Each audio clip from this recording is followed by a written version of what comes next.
한 주 동안 잘들 지내셨습니까? 아멘. 우리는 오직 예수 그리스도를 믿는 믿음 안에서 가장 귀하고도 복된 은혜의 날들이 바로 우리 모두의 날이 되기를 간절히 소망합니다. 아멘. 오늘 누가복음 2장 22절에서부터 39절까지 말씀은 정결 예식에 대하여 우리에게 말하고 있습니다.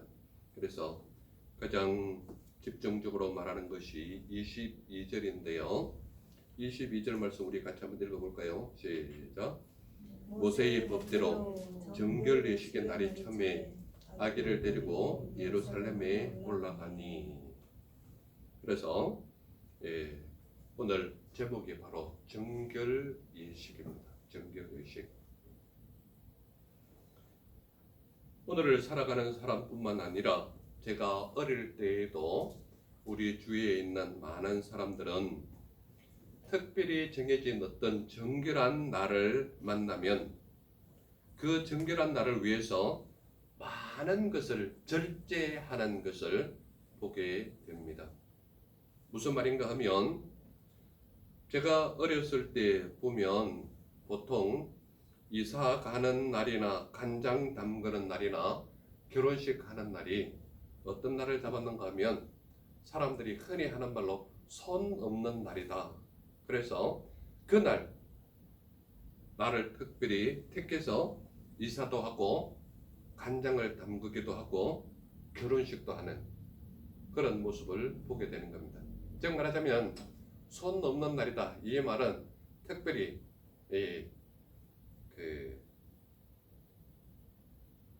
악한 일이 없는, 즉 말하자면 손재를 당하지 않는 그런 날이다. 그래서 손 없는 날이다. 이렇게 표현하는 것입니다.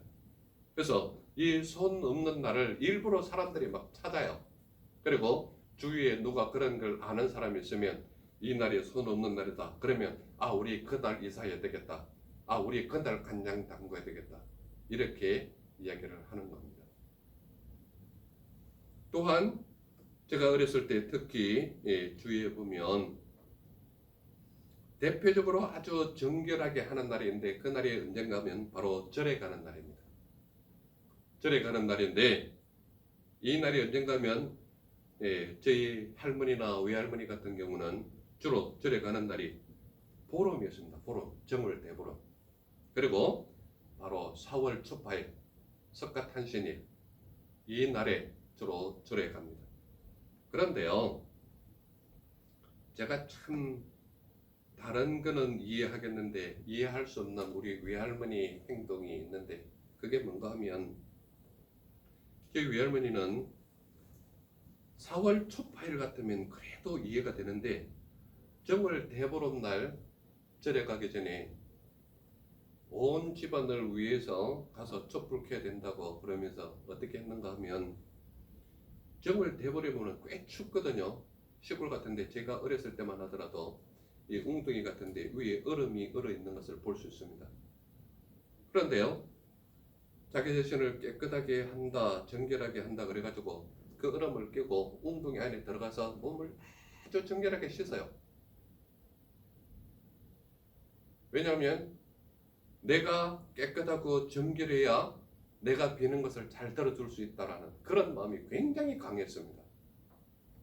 그리고 외할머니만 그런 게 아니고 할머님도 그 얼음 깨고 들어가지는 않았지만 집안에 샘물이 있어가지고 샘물에서 물을 길러서 새벽에 혼자서 일찍 일어나가지고 막 자기 몸을 씻어요. 얼마나 깨끗한지 모릅니다. 그리고 절에 가는 날 특별히 아껴두었던 하얀 무명옷을 입는데 얼마나 깔끔하게 보이는지 몰라요. 그러니까 모든 사람들이 볼 때 이 날은 특별한 날이구나 할 정도로 깨끗하게 합니다. 그러니까 이 절에 가는 날, 특별히 정월 대보름 날 4월 초파일 이럴 때는 본인들이 할 수 있는 한 최고의 깨끗함과 정을제되어 있는 모습, 이런 모습을 정말 깨끗하게 보이는 겁니다. 하나도 흐트러짐 없이 그 조그만 찬빛, 이 참빛 아시죠? 머리 이렇게 빗고 하는데 올 하나 흐트리지 않게 비닐을 이렇게 꽂아서 가는데 누가 보아도 흠 하나 없이 그 당시 대부분 하얀 고무신 신었지 않습니까? 하얀 고무신을 내과에 가가지고 지프로 이렇게 모래에 묻혀서 닦는데 조그만 흠도 안 보일 정도로 깨끗하게 씻어요. 그래서 아주 정결하게 이렇게 절에 가는 것을 볼 수가 있다 이 말입니다. 그러니까 그 날만큼은 내가 할 수 있는 모든 정결한 모습을 보인다 이 말입니다. 그리고 그날만큼은 먹는 것도 절제를 해서 특별히 자기 생활과 삶 속에서 깨끗하지 못한 음식이다 그러면 아예 입에 대지도 않아요. 그리고 상에도 올리지 않아요. 무엇을 말합니까? 자기 소망하는 바와 만나고자 하는 그 신께 자기 자신이 드릴 수 있는 가장 절제된 모습 그리고 가장 정결한 모습을 보이는 그런 모습을 볼 수 있다 이 말입니다. 그리고 그 당시 모든 사람들이 가게 문을 여는 첫날이 되거나 또는 어떤 사업을 하면서 문 여는 첫날이 되었을 때는 자기 집안 식구뿐만 아니라 자기 주위에 같이 도와주는 사람까지 와가지고 고사다. 그래서 그 앞에 절을 하기도 하고 가장 깨끗하게 정결한 모습을 보이는 날이 바로 그런 날이었다 이 말입니다. 그리고 바닷가에 사는 어부들은 풍어제라 그래가지고 고기 잡으러 가기 전에 이 굿하는 사람을 불러서 가장 정결한 모습으로 배 앞에 절하는 그들의 모습을 볼 수 있다 이 말입니다. 그러니까 많은 사람들이 정결한 그 날은 모든 사람들이 보아서 아, 저 사람은 어떤 특별한 날을 맞이했구나 라는 것이 눈에 보일 만큼 절제하고 깨끗하게 하고 가장 흠없는 그런 날이 바로 그들에게는 어떤 특별한 정결한 날이었다. 이것을 보이고 있다 이 말입니다. 그런데 오늘 우리가 읽은 이 본문 속에도 정결 예식의 날이 찼다라고 22절에 우리에게 분명히 말하고 있습니다. 그렇다면 이 정결의 예식의 날이 도대체 어떠한 일이 일어났느냐? 정결 예식의 날. 이것을 오늘 우리는 전체적인 말씀을 통해서 정결 예식이 도대체 어떠한 날인지를 우리는 살펴보려고 하는 것입니다. 정결의 예식의 날이 찼다 이 말은 누군가는 정결 예식에 참여하는 그 모습이 우리에게 알려지고 있다 이 말입니다. 그렇다면 정결 예식의 날이 찼는데 어떻게 했냐고 우리에게 말하고 있는가 하면 첫 번째로 나타나는 관점이 아기를 데리고 예루살렘에 올라갔다라는 거예요. 이 아기가 누굽니까? 바로 예수 그리스도입니다. 이 아기 예수를 데리고 예루살렘에 올라갔다라는 게 첫 번째 관점으로 우리에게 드러내고 있다 이 말입니다. 그렇다면 아기 예수를 데리고 예루살렘에 올라갔다 이 말은 예루살렘이 어떤 곳입니까? 예루살렘이 어떤 곳이에요? 예루살렘이 하나님을 만나는 장소가 예루살렘이고 하나님의 말씀이 선포되는 곳이 예루살렘이고 내가 만날 수 있는 가장 정결한 곳이 하나님을 만나는 성전이었다. 이것을 말하고 있는 것입니다. 그렇기 때문에 정결 예식의 날이 찼는 그날에 아기를 데리고 예루살렘에 올라갔다라는 게 우리에게 첫 번째로 보여주는 관점이란 말이에요. 그렇다면 아기를 데리고 예루살렘에 왜 올라갔는가 하면 율법에 따라 첫 해에 처음 난 남자마다 아기를 죽게 드리려고 예루살렘에 데려갔다 이 말이에요. 그 말씀이 어디 있습니까? 23절에 있거든요. 23절 우리 같이 한번 읽어볼까요? 시작. 이는 주의 율법에 쓴 바 첫 해에 처음 난 남자마다 주의 거룩한 자라 하리라 한 대로 아기를 죽게 드리고 이렇게 돼 있죠. 아기를 첫 해에 난 첫 남자마다 주의 것이라 해서 주님께 드린 날이 어디서부터 연유된 것일까요? 어디서부터 연유됐을까요? 바로 출애굽할 때에 바로가 이스라엘 백성들을 가나안으로 가겠다고 했을 때 안 보내줬을 때 어느 때 보내줬습니까? 10번째 재앙인 첫 태의 난 모든 장자를 죽이겠다라는 거예요. 그런데 하나님을 믿는 믿음의 백성인 이스라엘 백성들은 사람뿐만 아니라 동물도 어느 하나도 죽지 않았거든요. 그런데 이스라엘에 애굽에 속한 모든 장자는 바로 왕의 장자로부터 백성들에 이르기까지 동물의 첫 해에 난 첫 태생까지 그날 밤에 다 죽었거든요.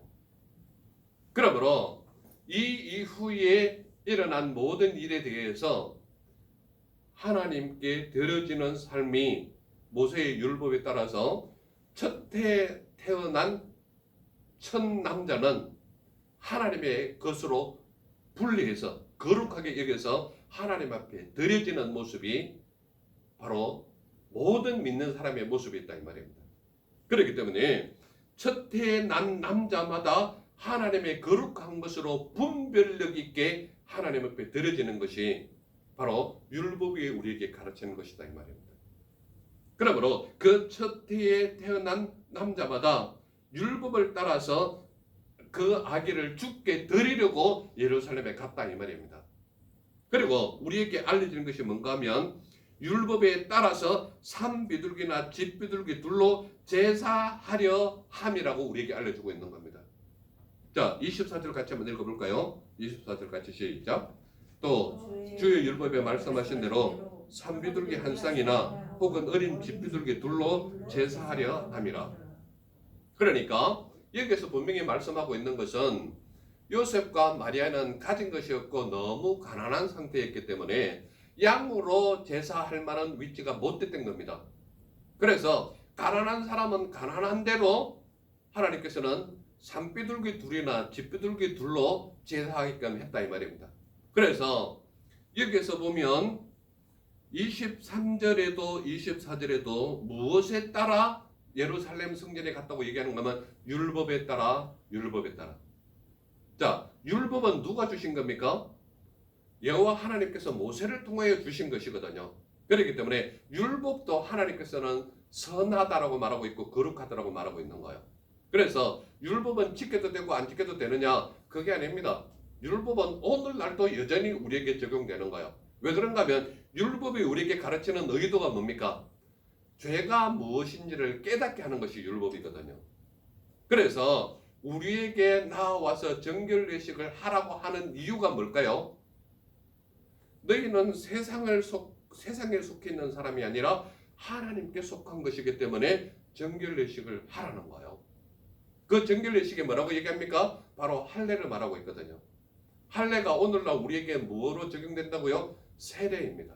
그렇기 때문에 세례는 어떤 것인가 하면 나는 세상에 살고 있지만 세상에 속한 사람이 아니라 하나님께 속한 사람이다라는 것을 내 신앙 고백을 통하여 고백하게 하는 것이 정결 예식이었다. 그것이 할례였다. 그 할례가 오늘날 세례로 바뀌었다. 이것을 얘기하는 것입니다. 그렇기 때문에 정결 예식을 통하여 나타내는 것은 철저하게 내 죄를 고백하고 이제는 세상을 따르는 것이 아니라 하나님을 따르겠다라고 고백하는 것이 정결 예식이었다 이 말이야. 그런데 그 정결 예식을 어디에서 한다고요? 예루살렘 성전에서 했다 이 말이에요. 예루살렘 성전이 어디라고요? 하나님의 말씀이 선포되는 곳, 하나님을 만날 수 있는 곳, 하나님의 역사심과 기적이 나타나는 곳, 그곳이 예루살렘 성전이었다 이 말이에요. 그렇다면 예루살렘 성전이 사라진 오늘날에는 어디로 가야 되느냐? 바로 교회가 예루살렘 성전이고 교회가 시온산이고 교회가 하나님을 만날 수 있는 곳이고 교회가 하나님의 말씀이 선포되는 곳이다 이 말이에요. 그러므로 나를 깨끗하게 할 수 있는 곳은 어딘가 하면 세상 어디에 가도 나를 깨끗하게 하거나 나를 정결하게 할 수 있는 예식처가 없는 거예요. 그러므로 하나님의 말씀이 선포되는 곳, 하나님이 계시는 곳, 하나님의 기적이 나타나는 곳, 예루살렘 성전, 곧 교회에 나와서 정결례식을 치르라 이 말입니다. 그러므로 오늘날 할례를 받는 일이 세례로 바뀌었다는 것은 무엇을 의미합니까? 나는 이제는 세상의 가르침보다는 하나님의 말씀의 가르침대로 살겠습니다. 하나님의 세상 속에서 살고는 있지만 세상에 속한 것보다는 하나님께 속한 것이 더 귀중한 것을 알기 때문에 하나님의 방법대로 살아가겠습니다 라는 것이 정결의식이고 할례이고 세례이다 이 말입니다.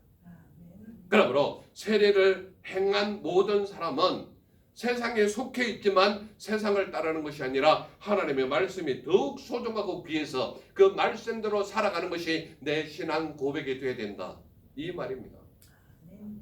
그러므로 정결 예식을 행한다라는 의미는 나의 죄된 모든 모습을 하나님 전에 나와서 말씀으로 나를 깨끗하게 하시고 말씀이 말하는 곳대로 나아가고 말씀이 나에게 가르치는 대로 그 방향대로 살아가겠다라는 정결의식이 바로 교회에 나와야 그 깨끗함을 이룰 수 있다 이 말을 하고 있는 거예요. 그렇다면 지난주에 제가 설교했던 것처럼 이 아기 예수는 죄도 없고 흠도 없는데 굳이 율법을 따라야 되느냐?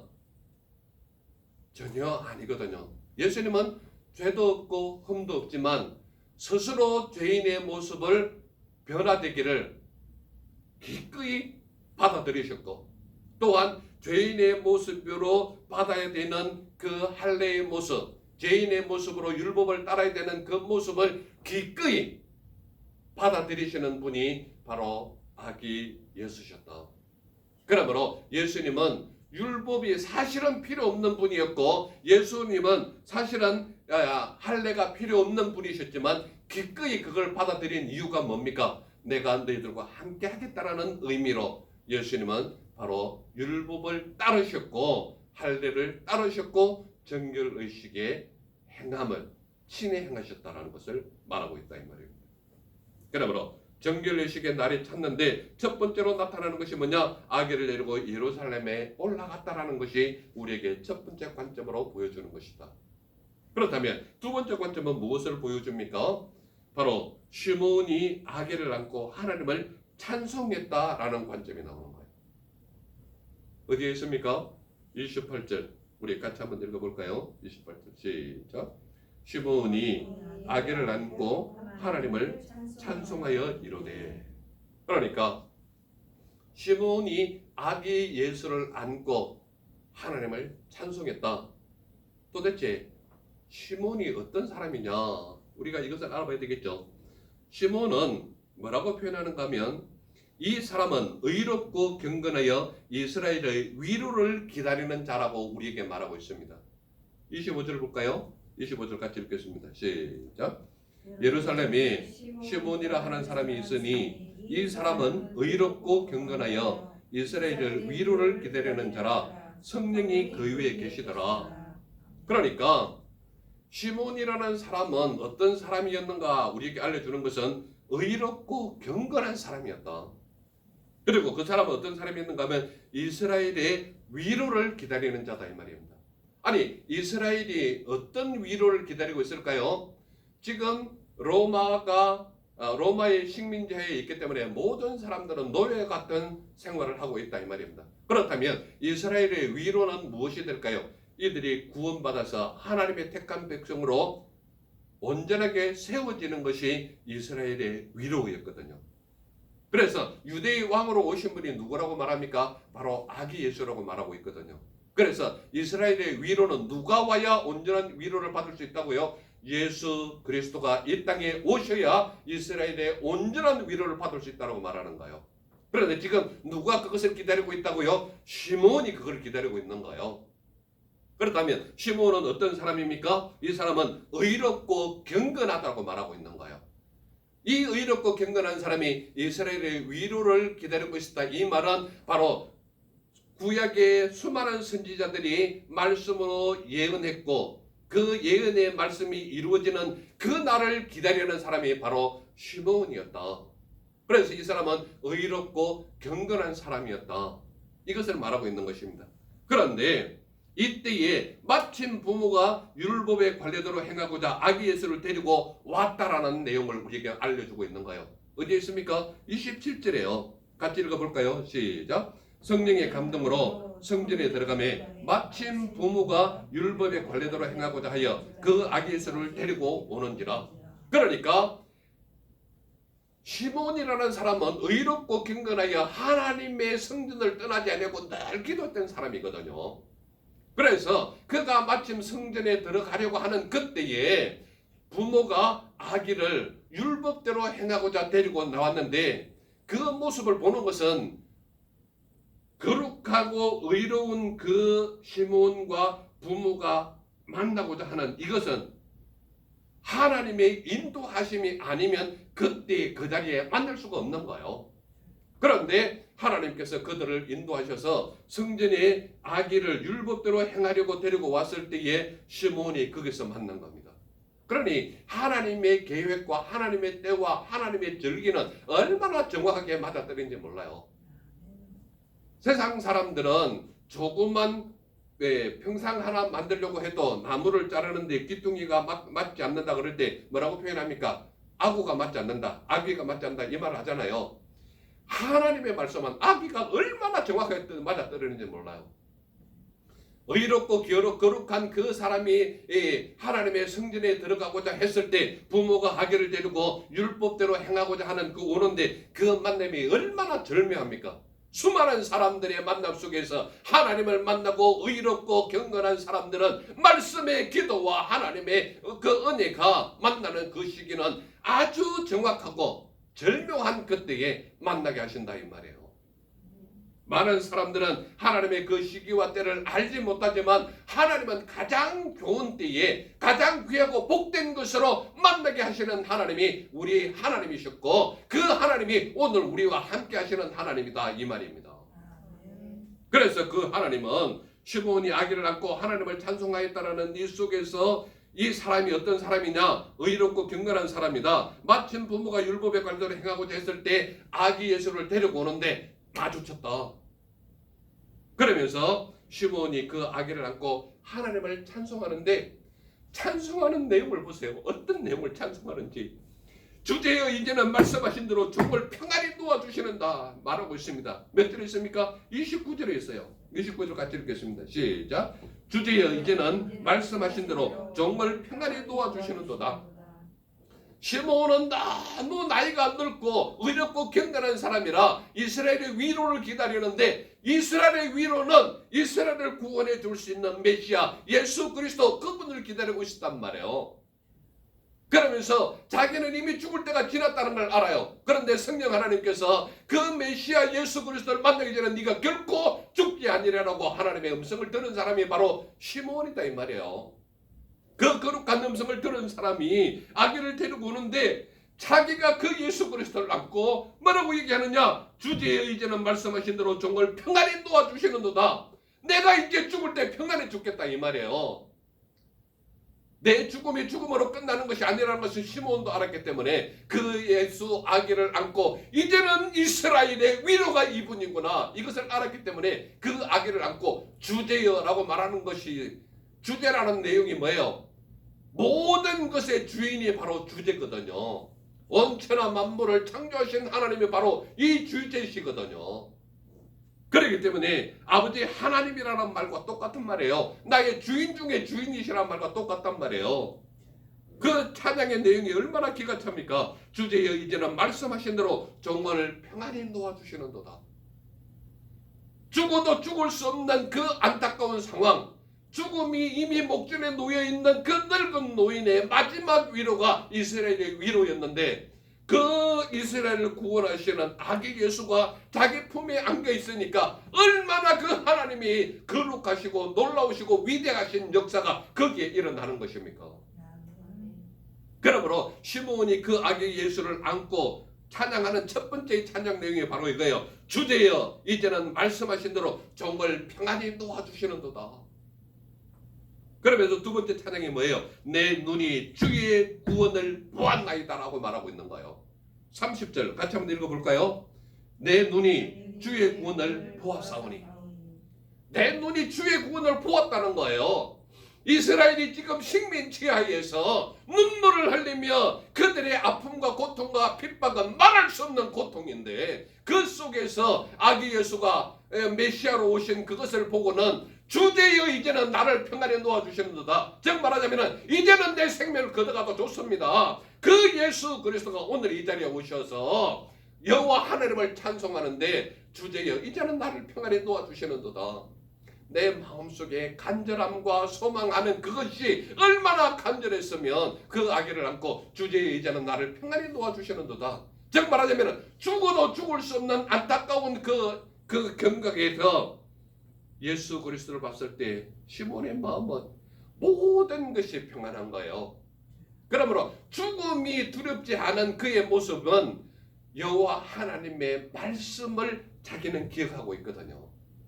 네가 그 메시아를 만나기 전에는 결코 죽지 아니하라는 것을 들었거든요. 그러면서 자기 눈으로 직접 뭐라고 표현합니까? 내 눈이 주의 구원을 보았다라고 고백하는 거예요. 그러면서 세 번째 찬양이 기가 찹니다. 보세요. 만민 앞에 예비하신 것이 이 하나님이고 이방을 비추는 빛이 이 아기 예수 그리스도고 이스라엘의 영광이 이 아기 예수라는 찬양을 하고 있는 거예요.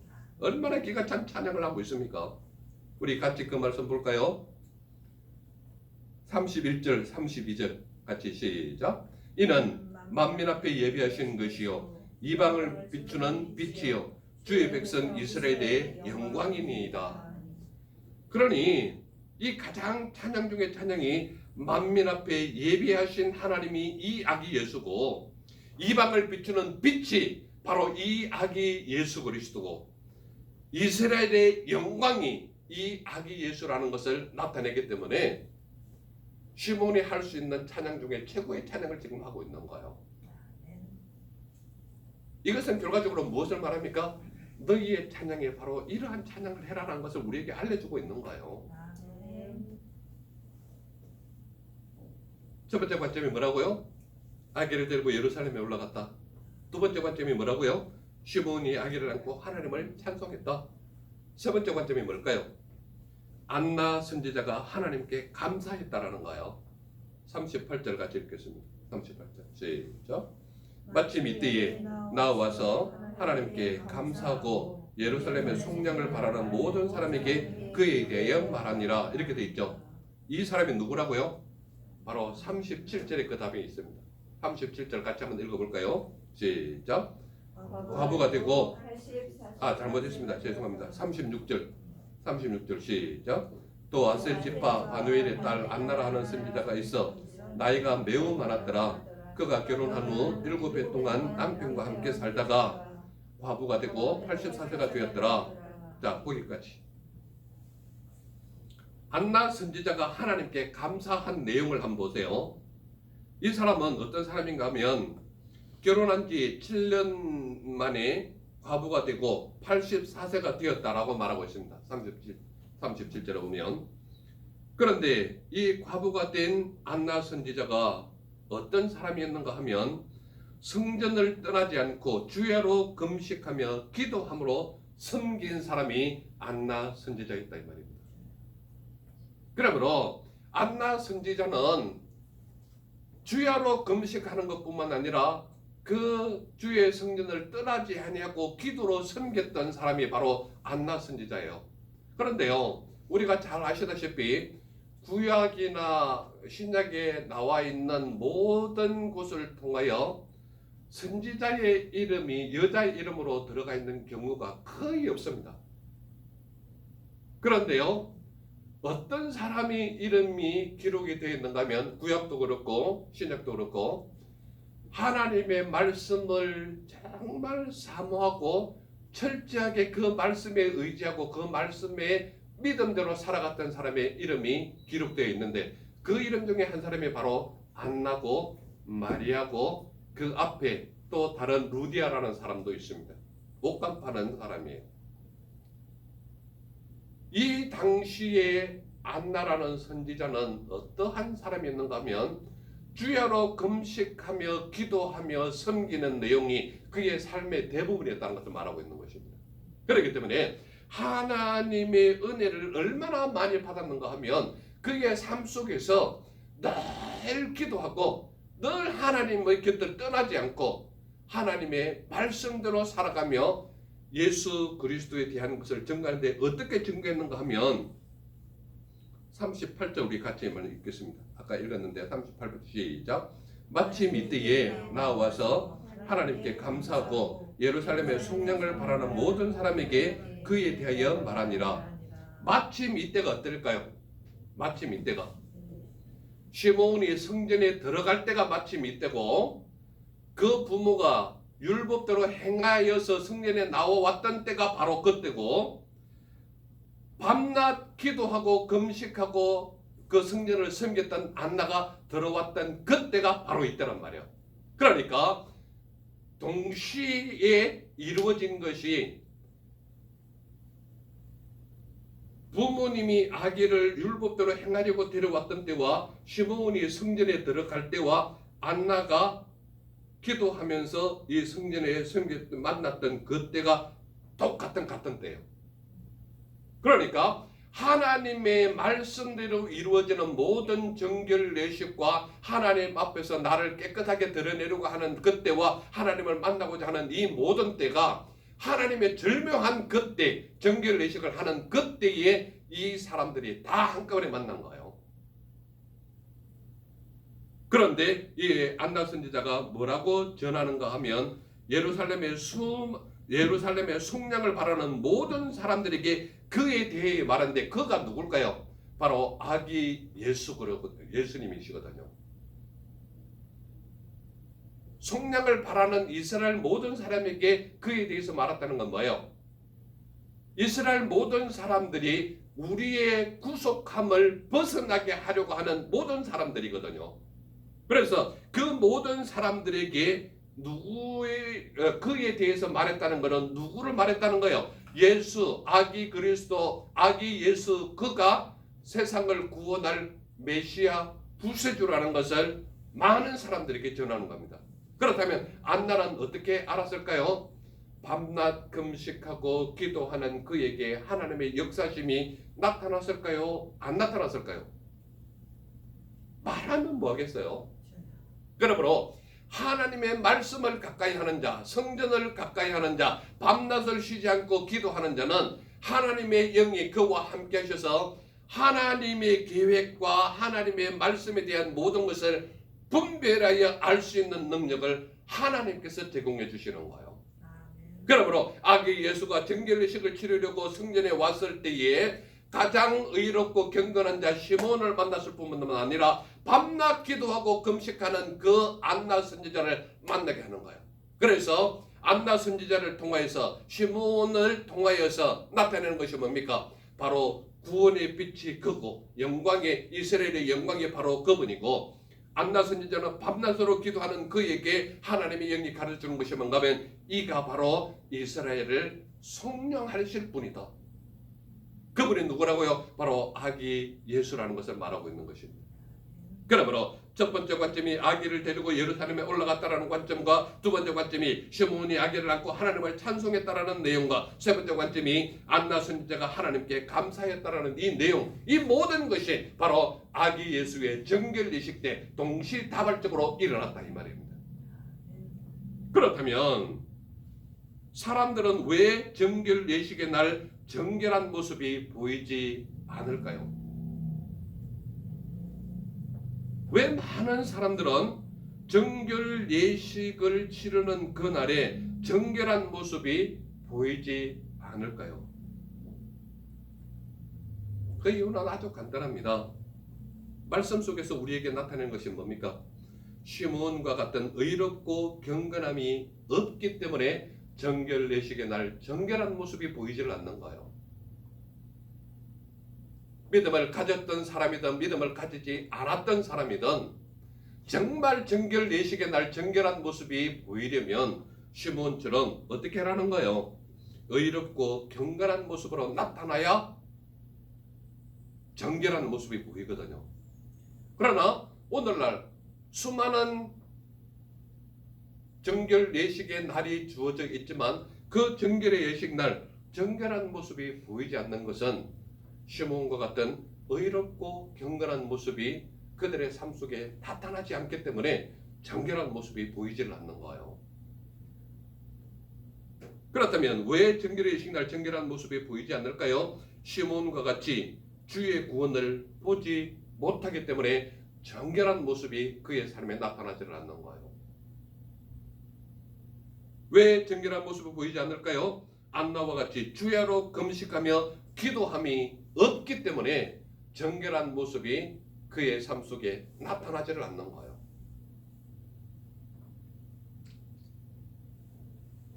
오늘 우리에게 주어져 있는 말씀이 우리에게 무엇을 말하고 있는지를 분명히 깨닫기를 바라는 것입니다. 예수님은 우리에게 정결 예식이 필요 없지만 기꺼이 정결 예식을 행하신 분이 우리 예수님이세요. 예수님은 모세의 법대로 정결 예식을 친히 행하신 분이 우리 예수님이시다. 그리고 예수님은 의롭고 경건한 자의 찬송받기에 합당하신 하나님이 아기 예수로 오셨다 이 말이에요. 그리고 무엇보다도 예수님은 주야로 금식하며 기도하는 자가 메시아로 증거하시는 하나님이 우리 예수님이시다 이 말이에요. 그러므로 예수님은 언제나 우리와 동행하시는 하나님이시고 우리가 철저하게 정결한 모습으로 변하지 않는 한 예수 그리스도의 참모습은 우리에게 보이지 않는다 이 말이에요. 정말 내가 정결한 모습으로 예수 그리스도를 대하지 않으면 예수 그리스도의 구원의 빛이 전혀 보이지는 않거든요. 그러므로 날마다 내 삶이 어둠 속에 있고 언제나 힘들고 고통스럽고 나만 외롭게 보이는 거예요. 왜 그렇습니까? 온전한 예수 그리스도를 만나지 못하기 때문에 그렇다는 거예요.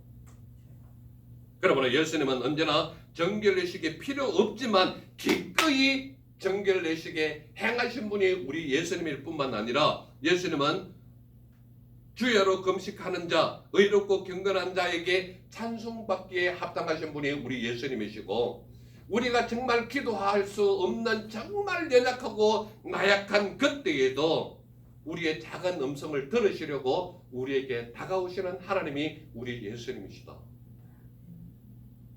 그러므로 저와 우리 모두는 믿음의 사람인데 믿음의 사람은 어떻게 살아라고 말하고 있느냐? 믿음의 사람은 바로 정결 예식을 통하여 우리의 신앙을 고백하는 삶이 우리의 삶이 되어야 된다. 이 말을 하고 있는 거예요. 그렇다면 어떻게 신앙을 고백해야 되느냐? 세상의 법도 따르지만 하나님의 법을 더욱 순종하겠다고 고백하는 삶이 우리의 삶이 되어야 된다 이 말입니다.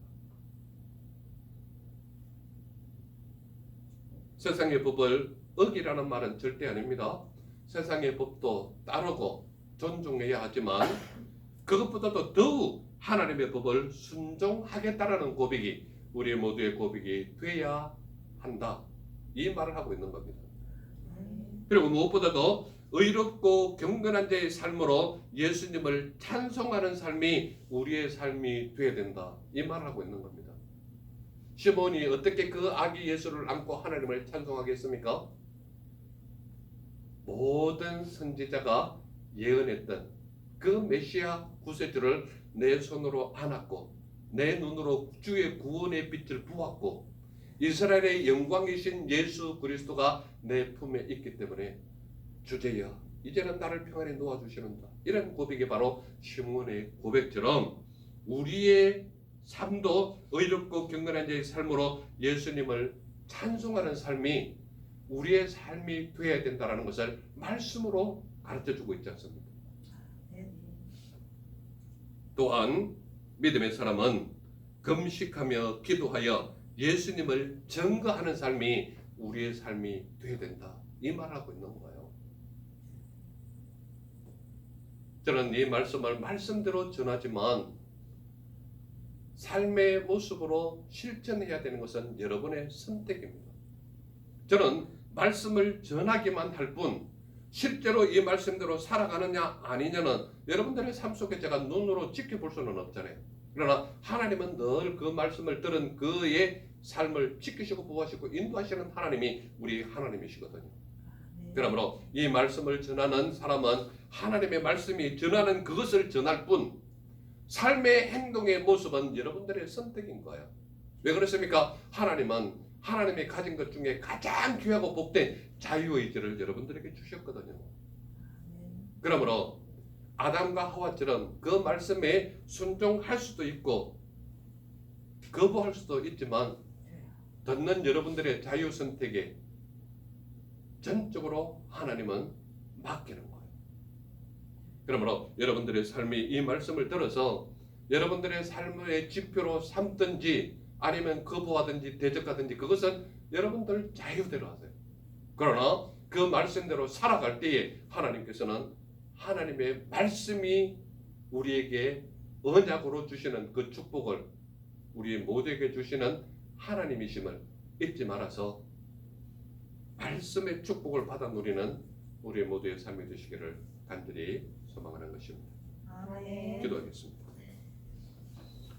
사랑의 하나님 감사합니다. 오늘도 우리에게 정결 예식을 통하여 우리의 삶이 어떻게 해야 하는지를 우리에게 가르쳐 주시니 감사합니다. 말씀대로 살아서 오직 예수 그리스도 안에서 정결한 자의 삶이 이루어지기를 소망하나이다.